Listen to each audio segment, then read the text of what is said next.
정호승 시인의 내 인생의 용기가 되어준 한마디. 모든 벽은 문이다. 함께 나누겠습니다. 영화 해리포터를 떠오르면 결코 잊지 못할 장면이 하나 있습니다. 11살 고아소년 해리가 호그와트 마법학교에 입학하기 위해 런던 킹스크로스역 벽을 뚫고 들어가는 장면입니다.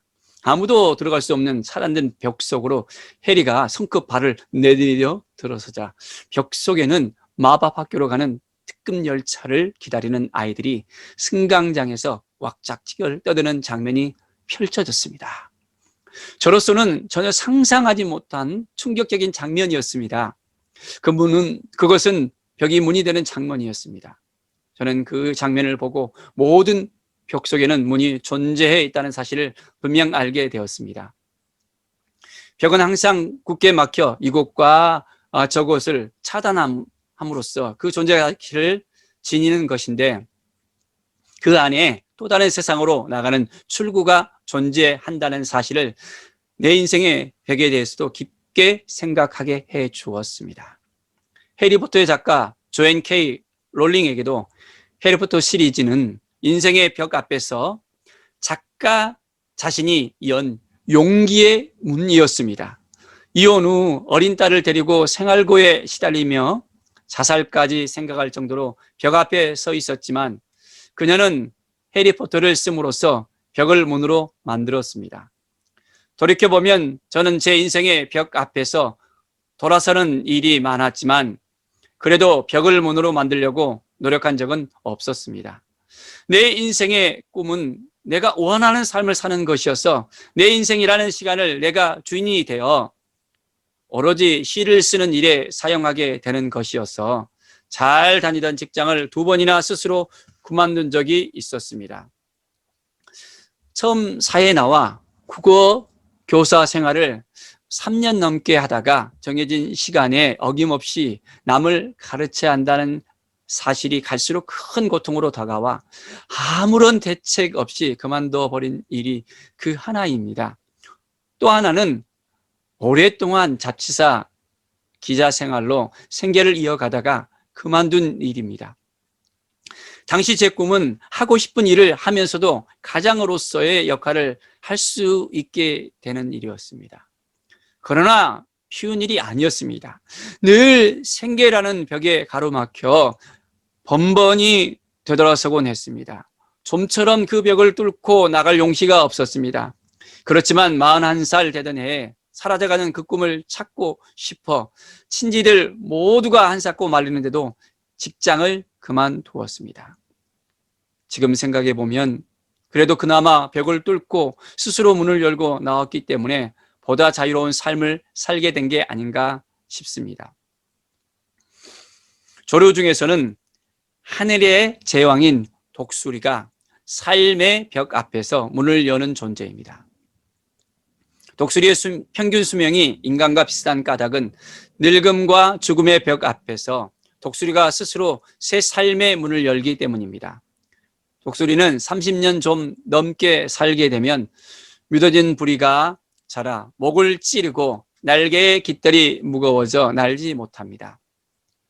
날카롭게 자란 발톱마저 살 속을 파고들어 죽을 수밖에 없는 위기에 직면하게 됩니다.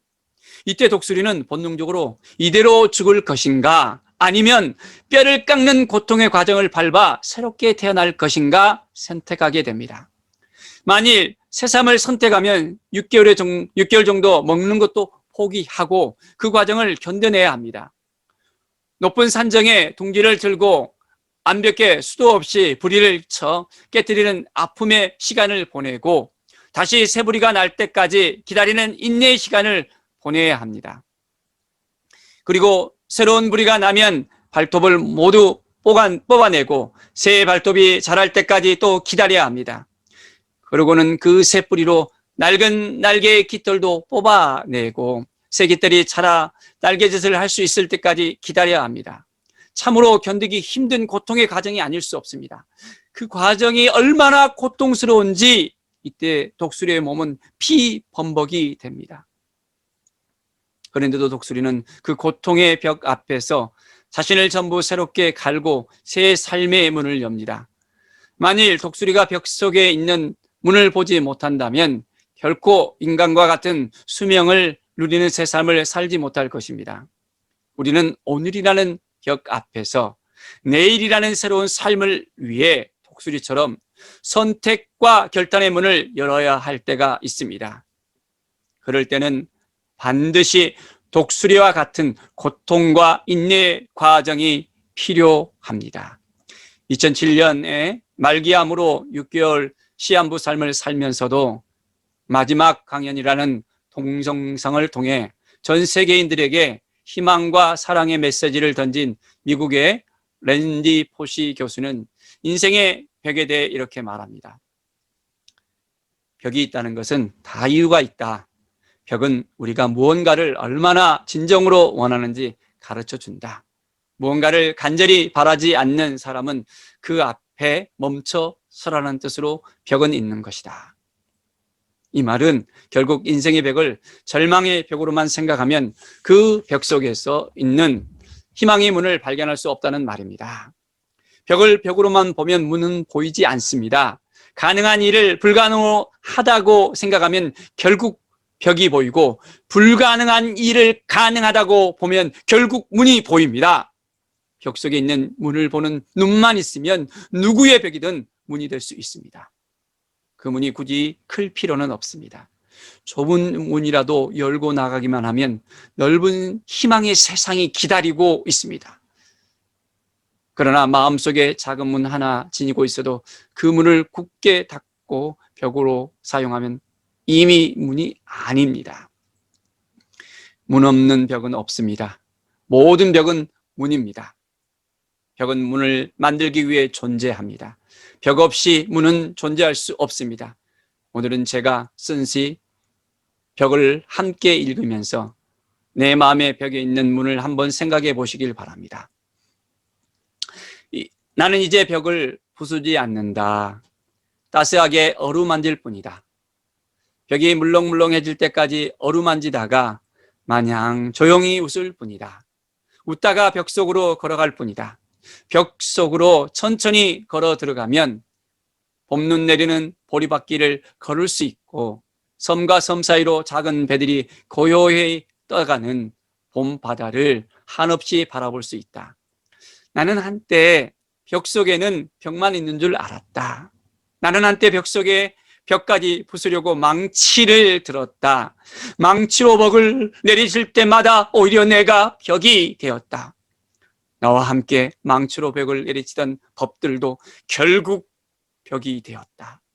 부술수록 더욱 부서지지 않는, 무너뜨릴수록 더욱 무너지지 않는 벽은 결국 벽으로 만들어지는 벽이었다. 나는 이제 벽을 무너뜨리지 않는다. 벽을 타고 오르는 꽃이 될 뿐이다. 내리칠수록 벽이 되면 주먹을 펴 따스하게 벽을 쓰다듬을 뿐이다. 벽이 빵이 될 때까지 쓰다듬다가 물 한 잔에 빵 한 조각을 먹을 뿐이다. 그 빵을 들고 거리에 나가 배고픈 이들에게 하나씩 나눠줄 뿐이다. 모든 벽은 문이다. 내 인생의 용기가 되어준 한마디 정호순 시인의 글입니다. 여러분, 우리의 인생 가운데 벽이 있음을 모두가 고백할 수 있습니다. 그러나 그 벽이 문이 되어지는 순간 우리의 삶은 새롭게 변화되어집니다. 오늘 썸네일에 이 벽은 통곡의 벽입니다. 예루살렘의 서쪽에 있는 벽, 아픔의 벽입니다. 슬픔의 벽입니다. 이스라엘이 완전히 폐허되었던 그날을 생각하면 너무나도 가슴 아플 뿐입니다. 이스라엘 백성들은 이 통곡의 벽에서 그날을 기억하며 이제는 이 벽이 문이 되어질 것을 바라보면서 그들은 이곳을 찾아와서 성경을 읽고 성경을 암송하고 성인식을 하고 바로 이 통곡의 벽은 문이 되어지는 것을 볼 수 있습니다.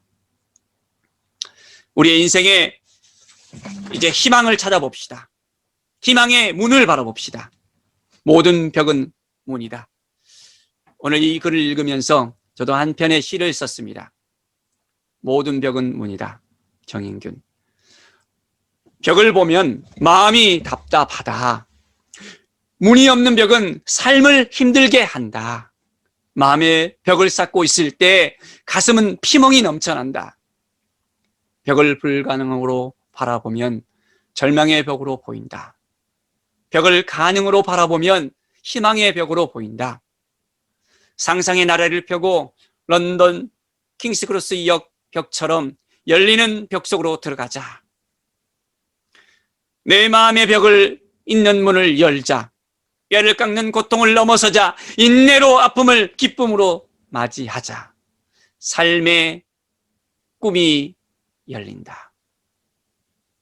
블레싱 멘토 정인균입니다. 감사합니다.